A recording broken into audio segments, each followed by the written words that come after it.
Hi friends, இந்த வீடியோவில் core interfaces of Hibernate framework பார்க்க போகிறோம். ஓகேவா? மொத்தமாக வந்து 5 இன்டர்ஃபேஸஸ் இருக்குது ஹைபர்நெட் ஃப்ரேம்வொர்க்கில். Session factory, configuration, transaction, query and criteria. ஓகேவா? ஸோ இப்போ நம்ம ஒவ்வொரு இன்டர்ஃபேஸும் எதுக்காக யூஸ் பண்ணலாம் அப்படின்னு பார்க்கலாம். ஓகேவா? First session interface. இது வந்து ஒரு single threaded, okay, short lived.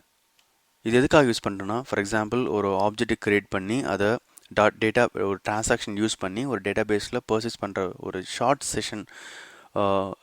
செஷனாக இது இருக்கும். ஓகேவா? நான் உங்களுக்கு கோட் காமிக்கிறப்போ உங்களுக்கு நல்லா புரியும். ஃபர்ஸ்ட் எடுத்துன்னு ஒரு ஆப்ஜெக்டை வந்து நம்ம பர்சேஸ் பண்ணுறதுக்கு முன்னாடி ஃபர்ஸ்ட் செஷன் கிரியேட் பண்ணணும். அதை யார் கிரியேட் பண்ண போகிறோன்னா செஷன் ஃபேக்ட்ரிகிட்ட நம்ம ஓப்பன் செஷன் சொன்னோன்னா ஒரு நியூ செஷன் கிரியேட் ஆகும். அதை யூஸ் பண்ணி நம்ம பிகின் டிரான்சாக்ஷன் பண்ணலாம். அதுக்கப்புறம் உங்களுடைய என்டிட்டி ஆப்ஜெக்ட் கிரியேட் பண்ணி அதை நம்ம செஷன் மூலமாக சேவ் பண்ணலாம். ஓகேவா? அதுக்கப்புறம் டிரான்சாக்ஷனை கமிட் பண்ணலாம். ஓகேவா?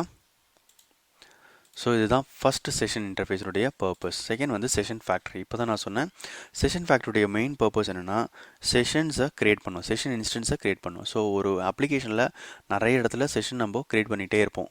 செஷன் கிரியேட் பண்ணுவோம், கமிட் பண்ணுவோம், அதுக்கப்புறம் செஷனை க்ளோஸ் பண்ணிவிடுவோம். ஓகேவா? It's a very short lived one. நான் செஷன் ஃபேக்ட்ரி உங்களுக்கு காட்டிடுறேன். செஷன் ஃபேக்ட்ரி, இதுதான் செஷன் ஃபேக்ட்ரி. நம்ம வந்து ஓப்பன் செஷன் சொன்னோம்னா இந்த செஷன் ஃபேக்ட்ரி என்ன பண்ணும், நம்மளுக்கு ஒரு நியூ செஷன் கிரியேட் பண்ணி கொடுக்கும். ஓகேவா? இதுதான் என்னுடைய வேலை. அடுத்தது கான்ஃபிகரேஷன் இன்டர்ஃபேஸ்.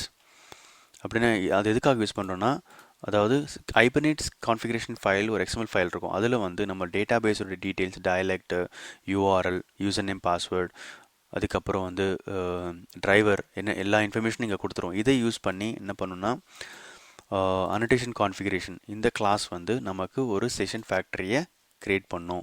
இதுதான் நமக்கு ஒரு அப்ளிகேஷனில் ஒரு செஷன் ஃபேக்ட்ரி தான் இருக்கும். ஸோ இதை யூஸ் பண்ணி நம்ம நிறைய செஷன்ஸ் கிரியேட் பண்ணிக்கலாம். ஓகேவா? இதுதான் கான்ஃபிகரேஷனுடைய பர்பஸ், அதாவது இனிஷியலைசிங் தி ஹைபர்நெட் ஃப்ரேம்வொர்க்னு கூட சொல்லலாம். ஓகேவா? இப்போ டிரான்சாக்ஷன் பார்த்தீங்கன்னா, டிரான்சாக்ஷன் இன்டர்ஃபேஸ் எதுக்குன்னா இது வந்து அப்ஸ்ட்ராக்ட் பண்ணும். அதாவது JDBC டிரான்சாக்ஷனும் JTA டிரான்சாக்ஷனும் அதுக்கு மேலே ஒரு ரேப் ஒரு மாதிரி. இங்கே பார்த்தீங்கன்னா உங்களுக்கு புரியும் இந்த கோடில். இங்கே வந்து பிகின் டிரான்சாக்ஷன் சொல்கிறோம், ஆனால் உள்ளே என்ன நடக்குதுன்னு நம்மளுக்கு தெரியாது. ஓகேவா? ஏன்னா அதை ரேப் ஓவர் பண்ணிட்டாங்க. ஒரு ஆல்ரெடி உள்ளுக்குள்ளே ஒரு இம்ப்ளிமெண்டேஷன் பண்ணியிருக்காங்க.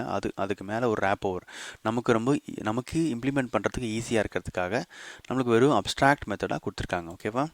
அதுக்கப்புறம் query அண்ட் க்ரைட்டீரியா. இது எதுக்காகனா டு பெர்ஃபார்ம் query, நம்மளுடைய டேட்டா பேஸில் query பண்ணுறதுக்கும் control the flow of query execution. ஓகேவா? இதுக்காக தான் இந்த லாஸ்ட் இன்டர்ஃபேஸ்.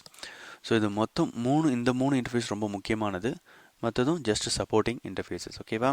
இதுதான் 5 core interfaces of Hibernate framework. உங்களுக்கு இந்த வீடியோ பிடிச்சிருக்குன்னு நினைக்கிறேன். பிடிச்சிருந்தா லைக் பட்டன் கிளிக் பண்ணுங்கள். தேங்க்யூ.